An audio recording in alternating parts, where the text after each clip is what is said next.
Continuamos con esta segunda clase sobre historia de salvación. Leyeron ustedes un artículo que, a mi modo de ver, ilumina mucho y nos pone en el contexto académico sobre lo que vamos a estar viendo durante este semestre.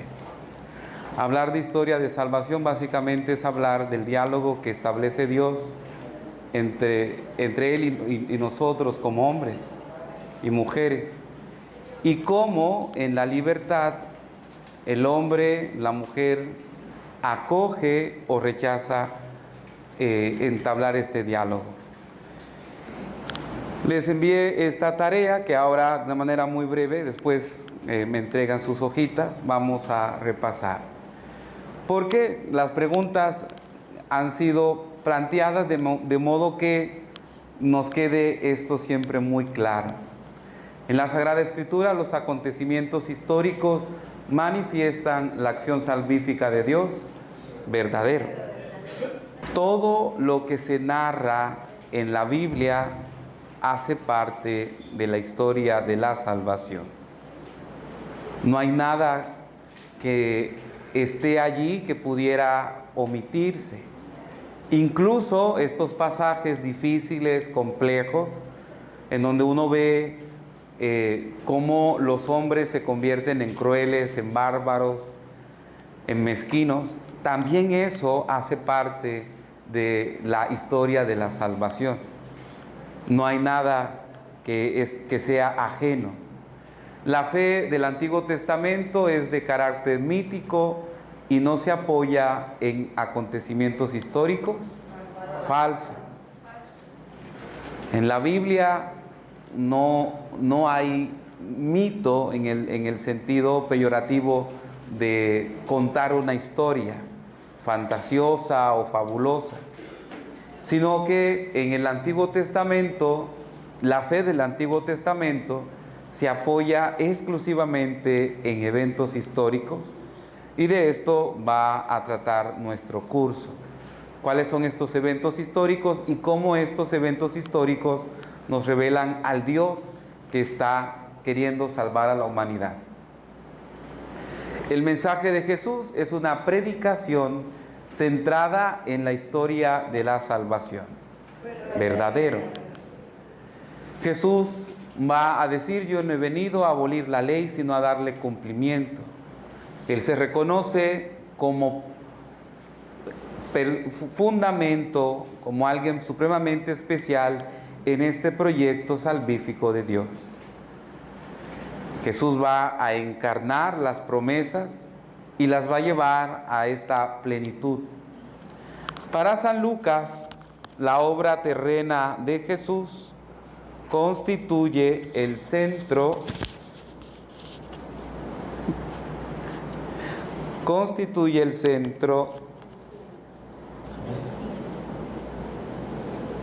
del tiempo, es decir, el centro entre el tiempo de Israel y el tiempo de la iglesia.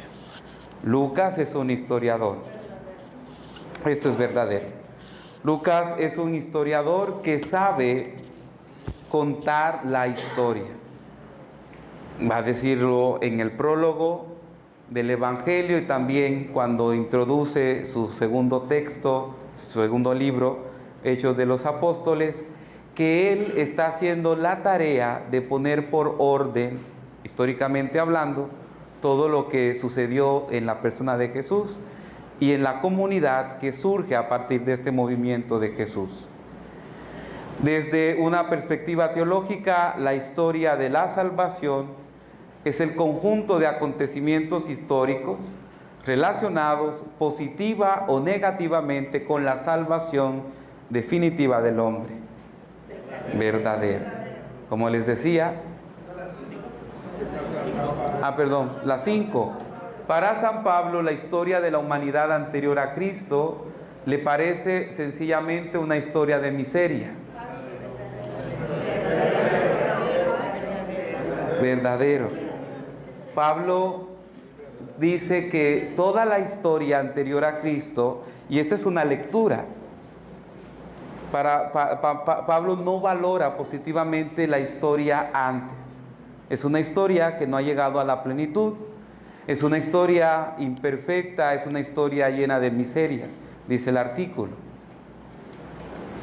Es Jesucristo el que asume esta historia y le da un color, una plenitud, una fuerza. La fe católica enseña que la voluntad salvífica de Dios se extiende exclusivamente al pueblo de Israel y a los bautizados. Falso.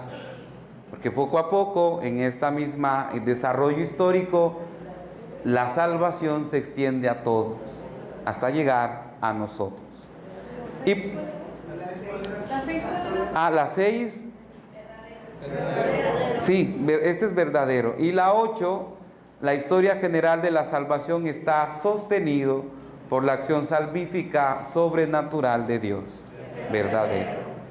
Esta historia siempre está sostenida por Dios. Entonces ahora con Maggie va a pasar de manera discreta y silenciosa, le entregan su hojita, anotan su nombre, ¿verdad? Porque lo importante es ir viendo. Les decía, los que en algún momento no pudieran venir porque tienen eventos ya programados, actividades ya agendadas, pues es importante que una vez que reciban el material, pues se dispongan a preparar sus tareas para que pues vayamos avanzando en ese sentido.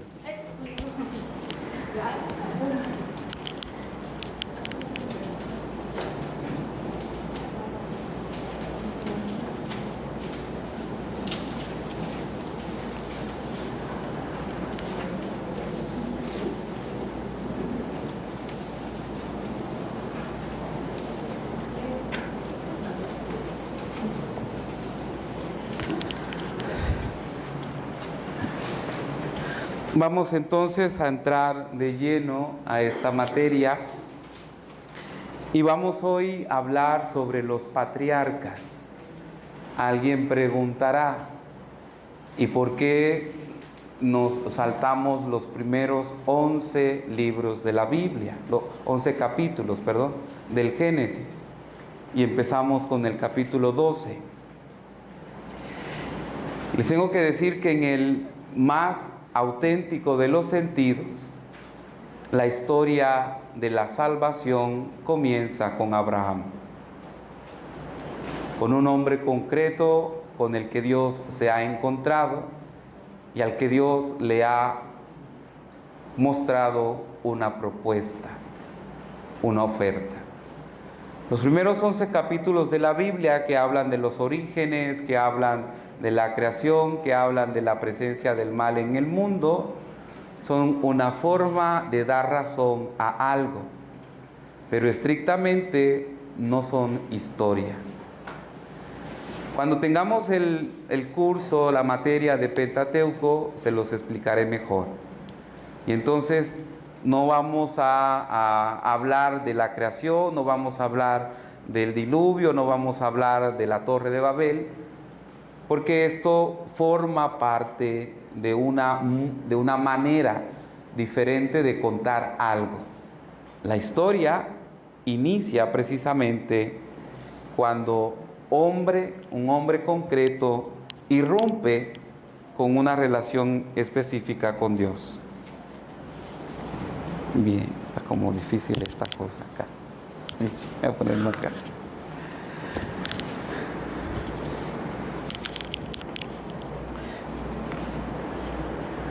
Es importante tener presente lo que ya han leído ustedes, que historia es el proceso en que los hombres despliegan las posibilidades de su vida y se van desarrollando a sí mismos a lo largo de un camino muchas veces enigmático, a veces difícil o a veces conflictivo. El hombre es un ser que día a día forja una historia, porque tiene un pasado que le recuerda lo que es y por qué llegó a este lugar, y tiene también un presente que lo está determinando. En ella van corriendo los sucesos y con ellas corren las personas agrupadas en conjunto.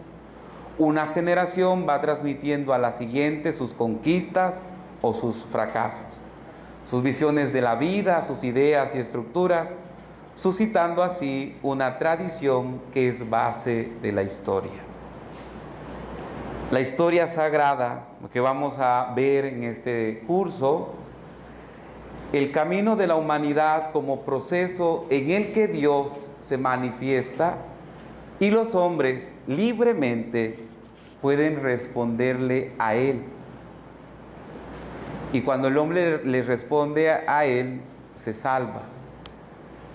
De otra manera, cuando el hombre rechaza la oferta de Dios, se condena.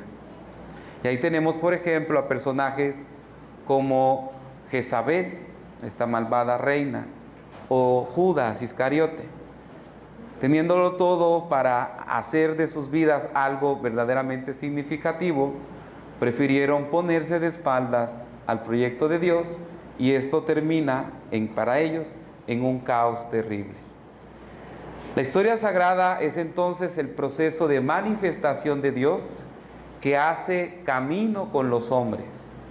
Un proceso que va madurando, en el que los hombres van acogiendo esta palabra y pueden realizarse plenamente. Los cristianos confesamos que esa historia de diálogo y encuentro entre Dios y los hombres ha sido atestiguada y de algún modo fijada en la Escritura. Y entonces aquí está todo cuanto el hombre necesita conocer para poder participar de la salvación de Dios. Por eso la historia de salvación va a ir de cierta manera releyendo los textos, aunque los vamos a leer en su momento cuando tengamos las materias propiamente, pero hace un repaso de momentos en la historia humana en el que Dios ha ofrecido salvación. Y en este caso, en este día que nos concierne, la historia de los patriarcas. La historia bíblica recoge y ordena desde el punto de vista de Dios y de la salvación del hombre el conjunto de acontecimientos que transcurren desde el principio de la creación hasta la consumación del mundo. Ahora bien, los patriarcas son los antepasados del pueblo.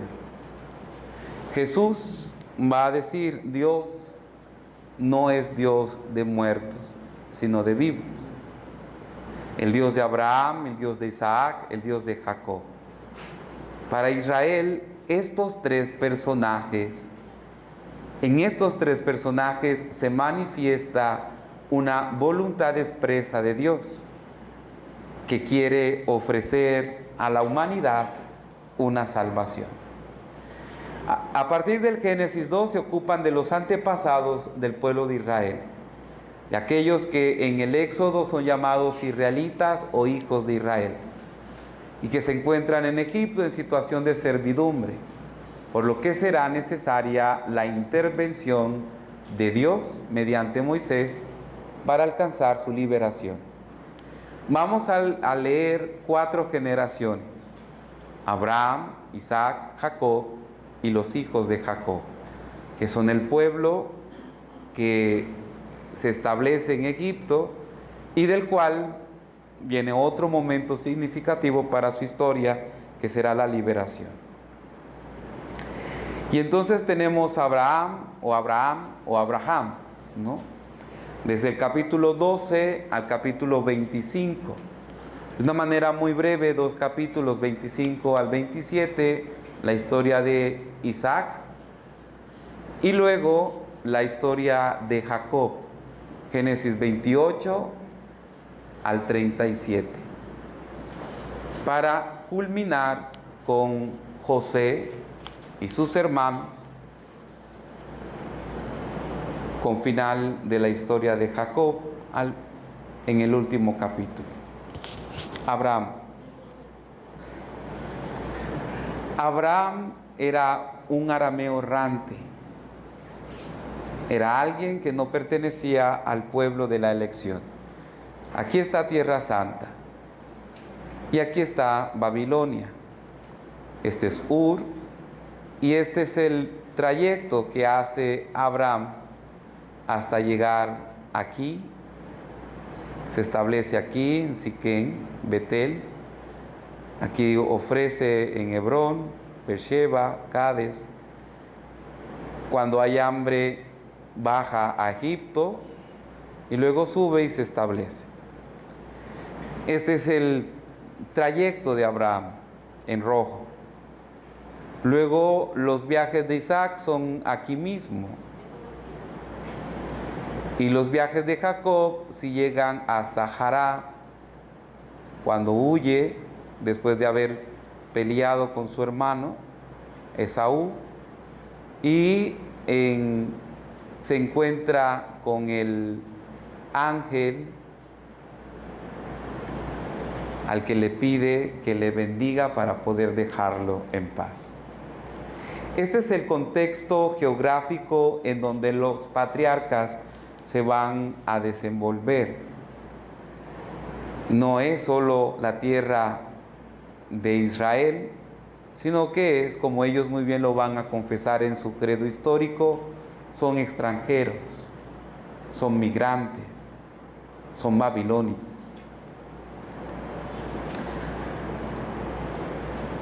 Todo lo que en la historia de la salvación vamos a escuchar tiene que ver siempre con la promesa que Dios le hace a Abraham. Abraham, Dios le dice: te voy a hacer padre de una multitud. Y van a pasar muchos capítulos para que esta promesa vaya adquiriendo la forma y la realidad. Abraham va a emigrar a Canaán por orden de Yahvé. Recibe de antemano una promesa de bendición divina que incluye una descendencia numerosa. A esta promesa se añade pronto la promesa de la tierra, pero esta se refiere a un futuro indeterminado. Dios dará la tierra a su descendencia, no a él mismo. Porque Abraham siempre se consideró un pastor sedentario, nómada, que migraba dependiendo las aguas, dependiendo la calidad de la tierra, y no se estableció de manera definitiva. Sus hijos, ¿no? El pueblo que sale de Egipto, este sí se va a establecer allí. Pero Dios es Abraham a quien le ofrece la tierra. El problema de una descendencia numerosa en Abraham es un verdadero conflicto. Su esposa Sara es estéril y él, al menos en este momento, ya tiene 99 años. Difícilmente ve con claridad cómo va a acontecer la promesa de una descendencia. Y entonces Abraham va a tomar como resolución una solución humana.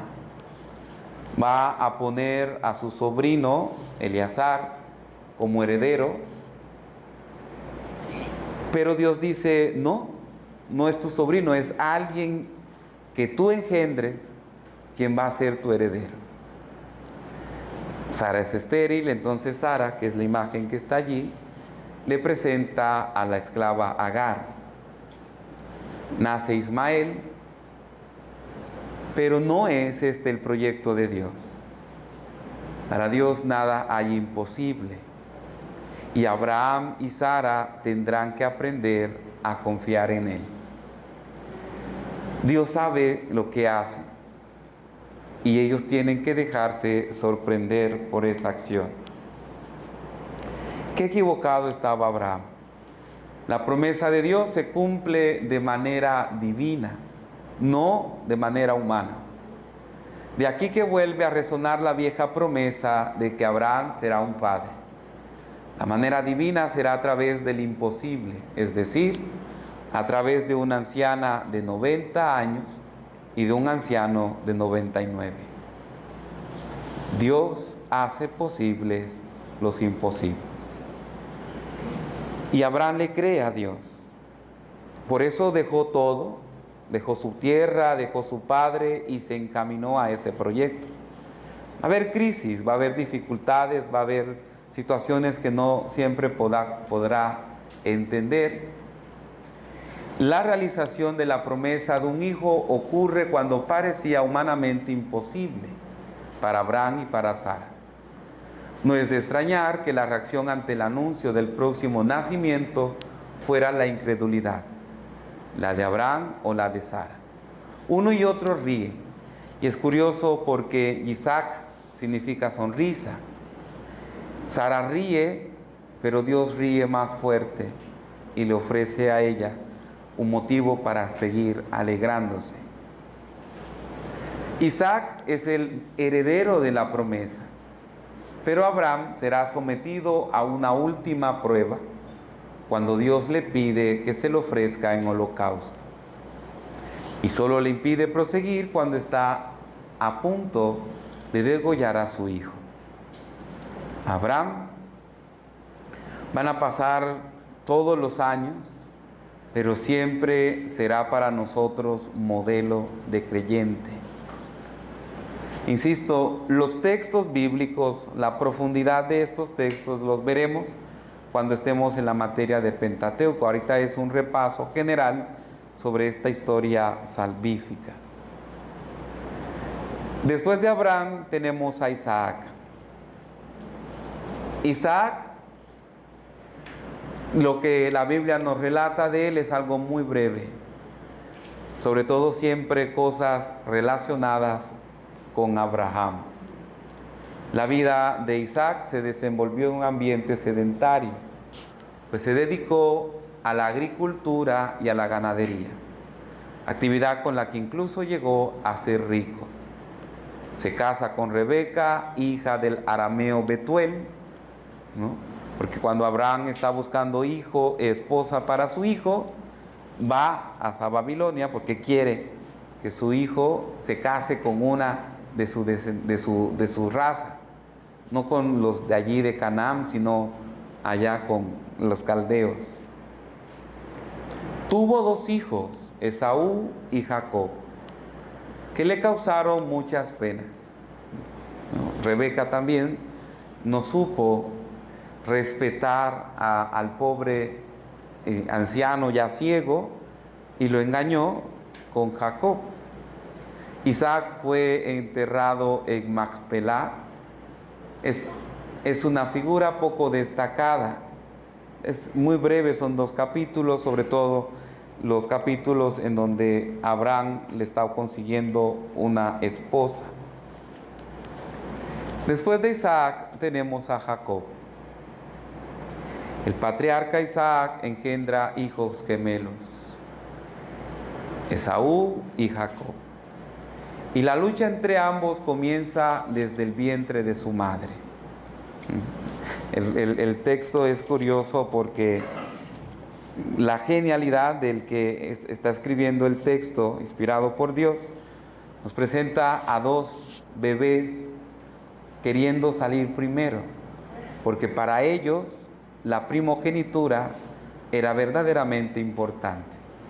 El que salía de primero tenía todo derecho, tenía toda la autoridad, tenía toda la bendición. Y aunque Esaú fue el primero, en Jacob siempre estaba este anhelo, al punto, insisto, de engañar a su propio padre con la ayuda de su madre. Cuando han crecido, Esaú se dedica a la caza.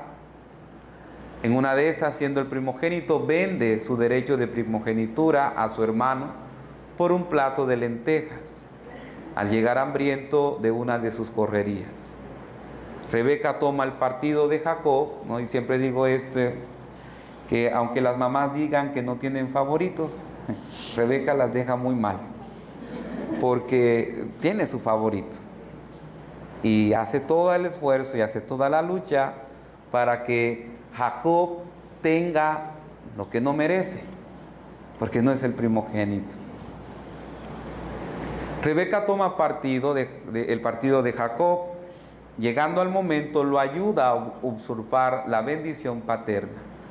Prepara unos cabritos como si fueran animales cazados por Esaú y hace que Jacob se presente a su padre con el guiso. Su padre lo bendice como si fuera su primogénito Esaú, que le va a causar un gran dolor y que va a provocar pues que la convivencia entre los hermanos sea verdaderamente difícil. A partir de este engaño, a partir de esta usurpación, los hermanos ya no van a ser los mismos, van a tener pues un gran conflicto. Como resultado de ello, la convivencia entre los dos hermanos se vuelve imposible. Jacob entonces se ve obligado a encaminarse a Harán y a refugiarse con Labán, el hermano de su madre Rebeca. Durante el camino, un suceso es importante: el sueño de Betel. Allí donde ve ángeles de Dios subir y bajar, ¿no? En una escalera gigante, los ángeles suben y bajan por ella y en su cima está Yahvé. Él le habla, promete aquella tierra a su descendencia, que será bendición para todos los linajes de la tierra. Jacob va a contar ahora con la protección de Yahvé hasta volver a esa tierra prometida, a su descendencia. Lo que hace Jacob convierte el lugar en santuario, pues erige como estela la piedra que le sirviera de cabezal y derrama aceite sobre ella. Es un episodio bonito que Jesús lo va a mencionar, ¿no? Verán a los ángeles de Dios subir y bajar a donde estaban, ¿no? Volviendo esta imagen. Dios le pide a Jacob que vaya a Betel. Jacob exige a los suyos purificarse y despojarse de los dioses extraños.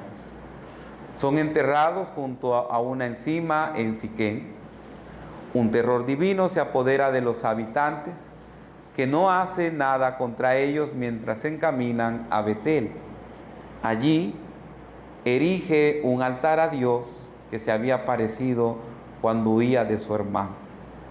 Dios se manifiesta bajo el nombre de El Shaddai, le ordena multiplicarse y reitera la promesa de la tierra a su descendencia. Y el nombre de Betel, dado al lugar, corresponde a lo hecho por Jacob cuando huía para escapar de la venganza de Esaú. Abraham entonces tiene dos hijos, uno con la esclava y otro con su esposa Sara. Isaac también tiene dos hijos, los gemelos, Jacob y Esaú.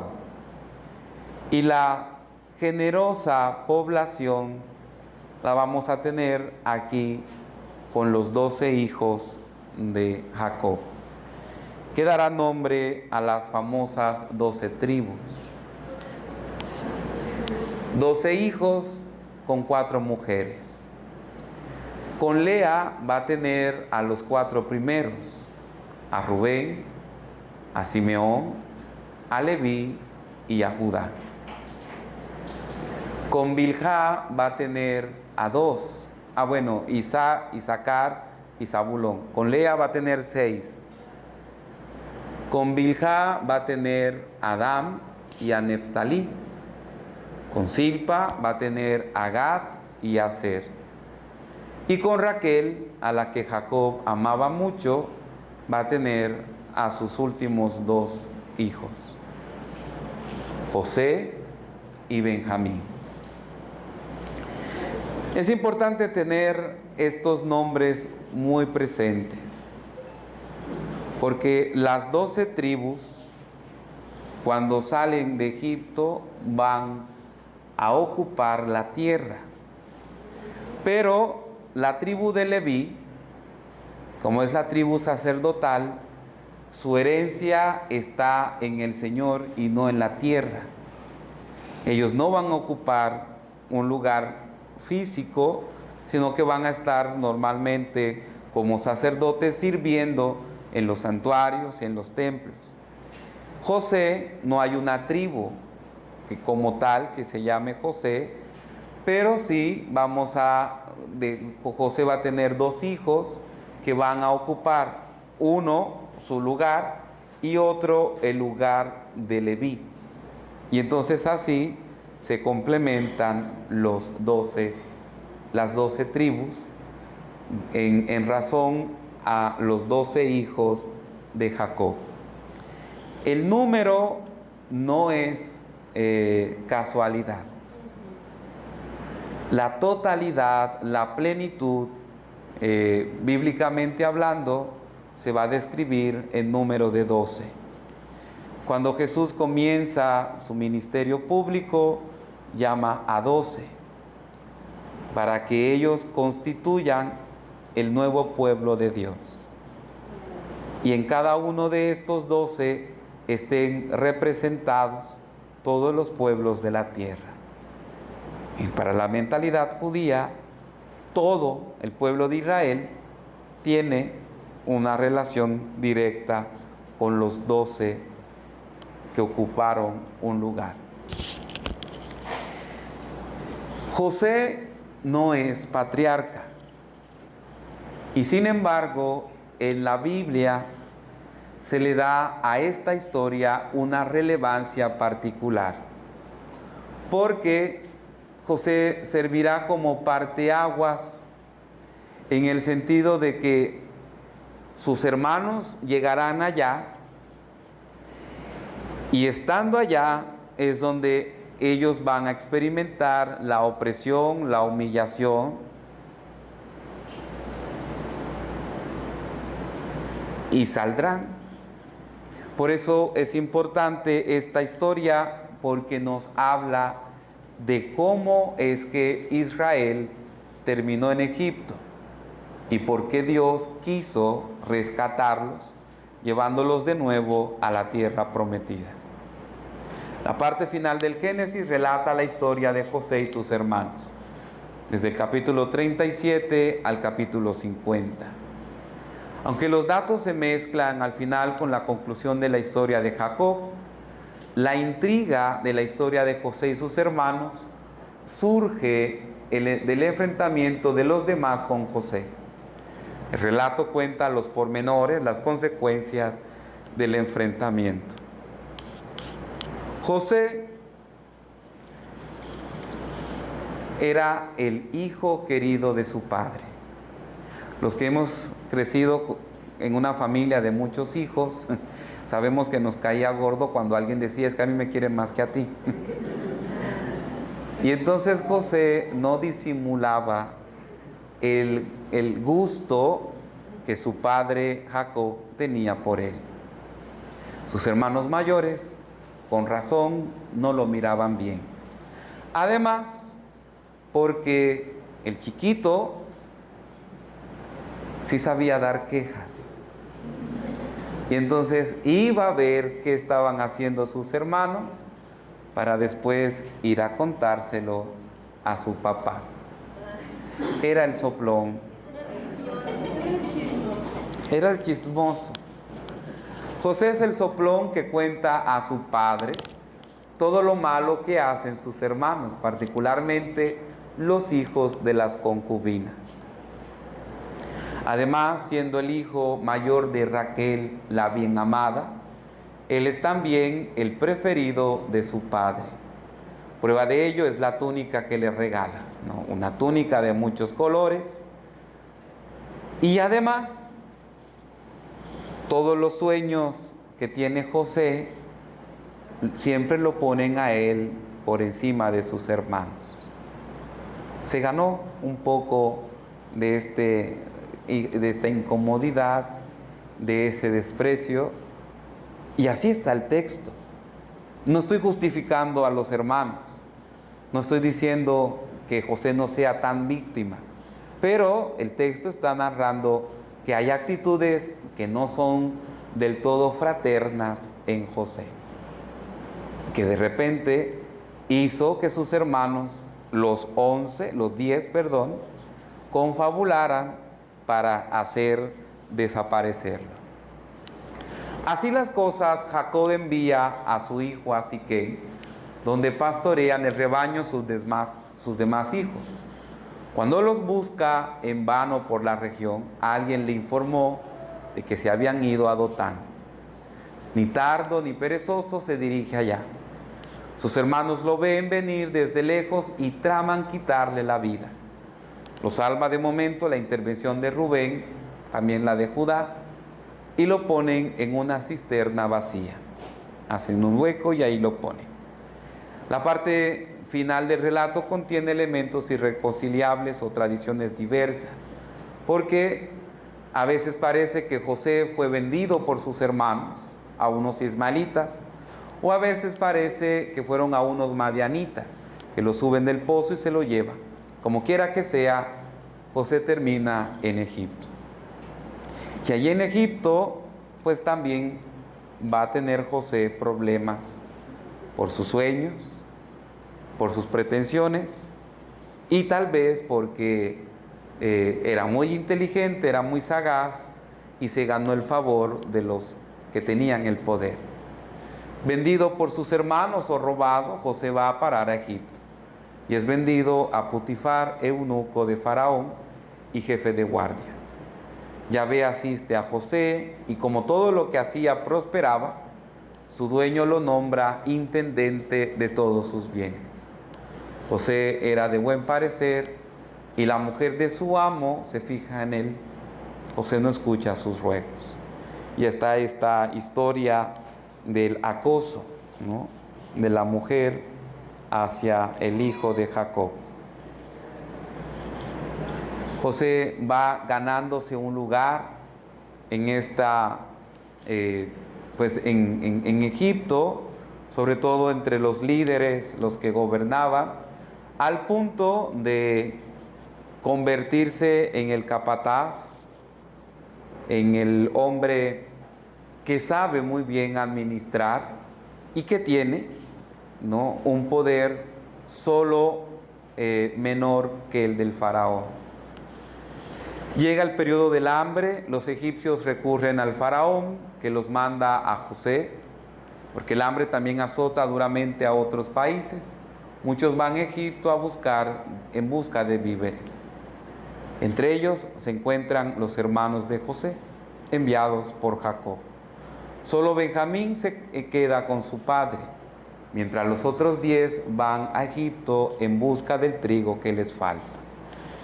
Y ahí, pues, la escena bella, ¿no? José reconoce a sus hermanos y les dice: este soy yo, ¿verdad? Ustedes intentaron acabar con mi vida, pero el Señor me ha ofrecido esta oportunidad. Ya Jacob también se integra y se establecen allí con todas las facilidades, con todas las comodidades, con todos los beneficios de tener al segundo al mando como su familiar. Jacob y sus descendientes, establecidos entonces en Gosén, se multiplican allá. Cuando Jacob presiente que el fin de sus días se acerca, llama a José para pedirle que no lo sepulten en Egipto. Quiere ser sepultado en la tierra de sus padres. Quiere ser sepultado en Canaán, en el sepulcro de sus antepasados. José se lo jura. Por otra parte, Jacob bendice y adopta a los 2 hijos de José, Efraín y Manasés, ¿no?, que son los otros 2 que van a ocupar un espacio en la tierra prometida. Son las 12 tribus. Leví, pues no va a ocupar espacio. Ahora los 2 hijos de José, Efraín y Manasés, van casi que a aparecer también como hijos de Jacob. Las llamadas bendiciones de Jacob a sus hijos son como oráculos que anuncian a cada uno de los hijos lo que llegaría a ser su descendencia. Sobresalen los relativos a Judá, ¿verdad?, De allí, de esta tribu, va a surgir el rey David, y del rey David va a surgir José, el padre de Jesús. La casa de José, Efraín y Manasés, el dicho mesiánico sobre Isaac, implica como mínimo el inicio de la dinastía de David. Jacob muere, como todos los hombres. A José le llega también el turno de morir en edad avanzada. Entonces comunica a sus hermanos la seguridad de la protección divina. Dios los visitará y los hará volver a la tierra prometida. De una manera tal vez sorprendente, no como ellos lo estaban pensando, sino que Dios tiene sus planes, ¿no? Muere Jacob, muere José, muere el faraón, y todos los que llegan desprecian a los israelitas porque estaban ocupando el lugar que no les correspondía. Esta es la tarea, sencilla. Vamos a leer esta historia de Abraham y vamos a responder de manera sencilla qué fue lo que le pidió Dios a Abraham y qué le ofreció. ¿Qué le pidió y qué le ofreció? Vamos a meditar sobre la respuesta que le da Abraham a Dios. Y vamos a tratar de decir algo de los otros dos patriarcas, de Isaac y de Jacob. De una manera muy general, vamos a describir el sentido auténtico de la época patriarcal.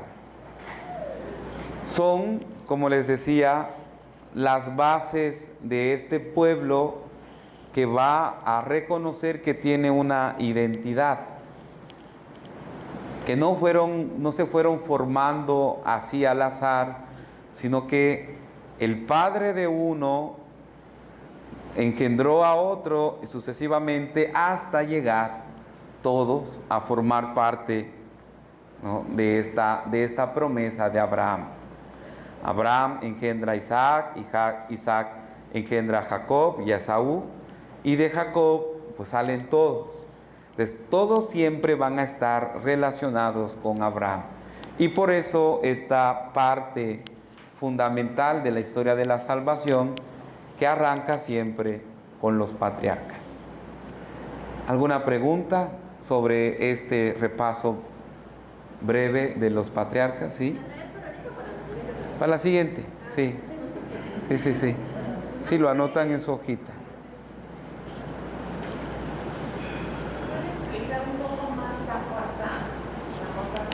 Sí. ¿Cuál es el sentido auténtico de la época patriarcal? En el sentido de, estamos hablando de historia de salvación.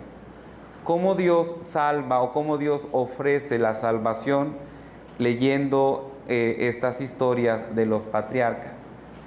Hay promesas que se cumplen, hay ofertas de Dios, hay generosidad de unos hombres que le creen en todo momento a Dios. Abraham le cree, Isaac le cree, Jacob le cree a Dios.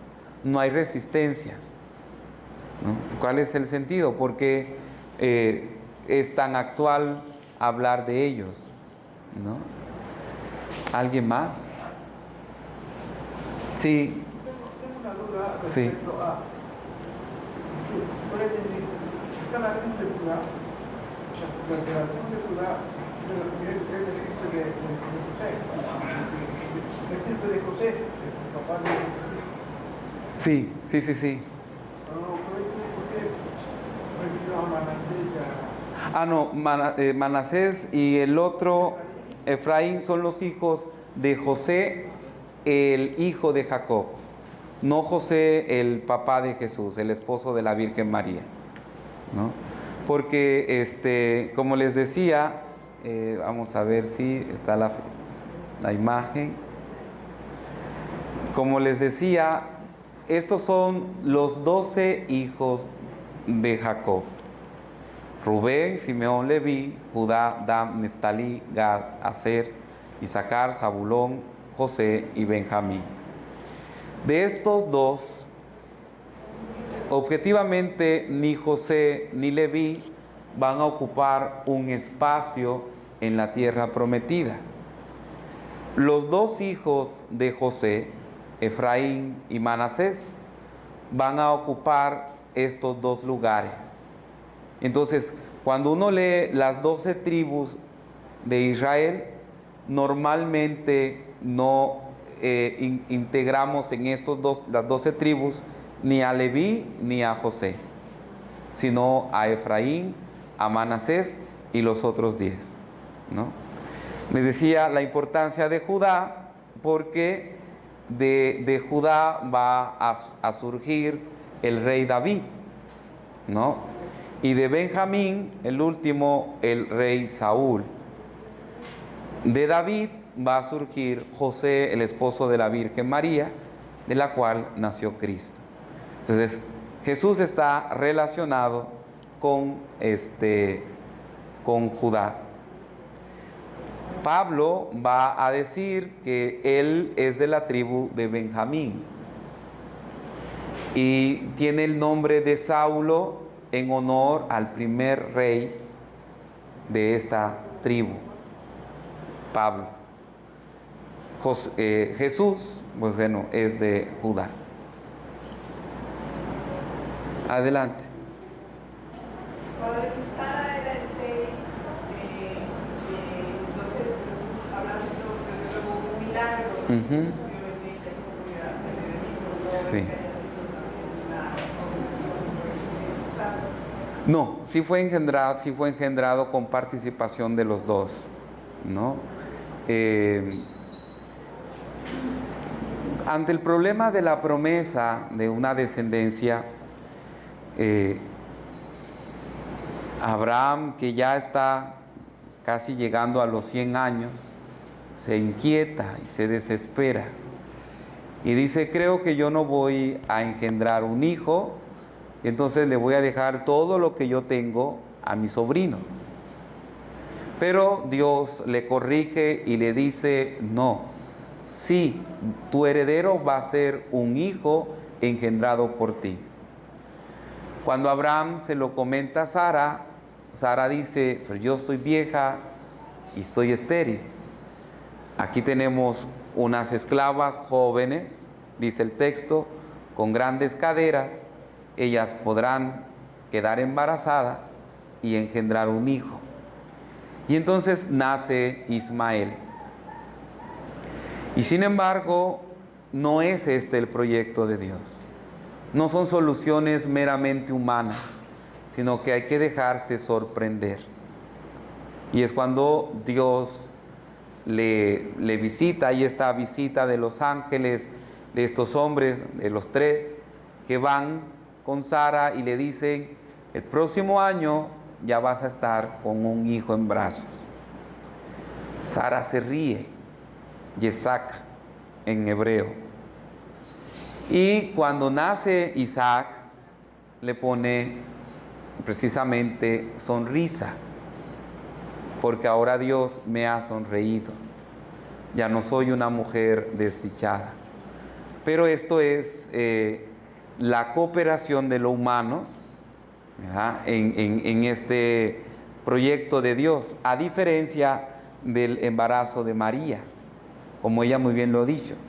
Es que yo no he tenido relaciones con ningún hombre y no la va a tener, porque lo que es engendrado en ella es del Espíritu Santo.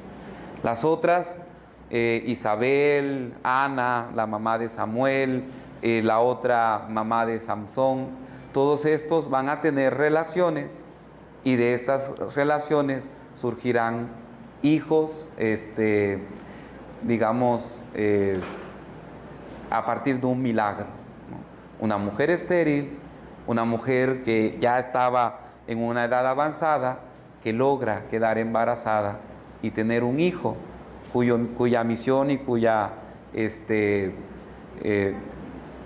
misión va a ser sobresaliente, ¿no? Y tenemos a la Ana, la mamá de Samuel, y tenemos también la mamá de Sansón, que Sansón es la misma situación, Y tenemos a Isabel, la mamá de Juan el Bautista. Son mujeres tal vez ya adultas o estériles que por una intervención divina logran quedar embarazadas y tener un hijo. No así con María, ¿no? Ella está... ¿Alguien más? Pregunten, porque pues para esto estamos aquí. Sí, sí. Padre, entonces, los de la tribu de Leví eran los sacerdotes. Sí. Pero sí se podían casar en esa época. Sí. Lo Sí. que no podían era Tener tierra, porque su herencia es el Señor, ¿no? Ellos lo dicen así. Nosotros, y como ellos estaban a lo largo de las otras tribus, donde hubiera un santuario o un templo, entonces fácilmente los levitas estaban allí en el territorio de Rubén o en el territorio de Neftalí, donde estuviera un templo en donde ellos pudieran desarrollar su servicio sacerdotal. Por eso no tienen una porción definida de tierra.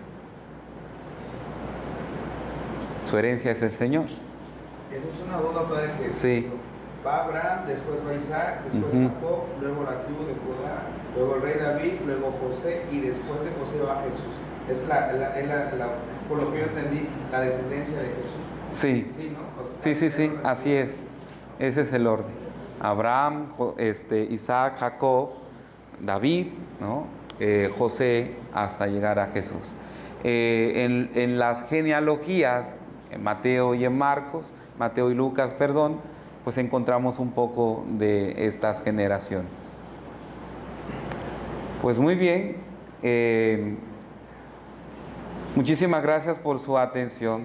Estamos iniciando, y algo que decía Salvador, y es muy importante, tal vez para algunos esto es algo ya visto, algo ya conocido. Tengan paciencia, en la medida en que vamos avanzando, trataremos de ir también profundizando. Las primeras clases, ¿no?, siempre son así, muy lentas, tal vez repetimos cosas que son obvias, pero también en justicia por los que es la primera vez que se acercan a este estudio, pues lo tenemos que hacer de esa manera.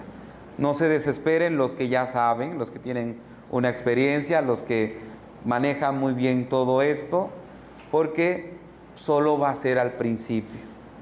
Ya después vamos a ir profundizando, ¿verdad? Pues nos... ¿Podemos pasar las diapositivas? Todas, sí. Sí. Igual, con una hojita. Puede ser la computadora. Sencillo, ¿no? Como los que puedan en computadora, muchos entregaron a mano, como puedan, ¿verdad? Si tienen en una libreta y quieren agarrar la libreta para sus apuntes, lo pueden hacer allí, como les decía. Y ya lo toman una foto y nos la mandan, ¿no? Por si queremos ser ecológicos y no estar gastando tanto papel, ¿verdad? O sí, exactamente. Los que no quieran imprimir, pues nos la mandan. Sí es importante que después de cada clase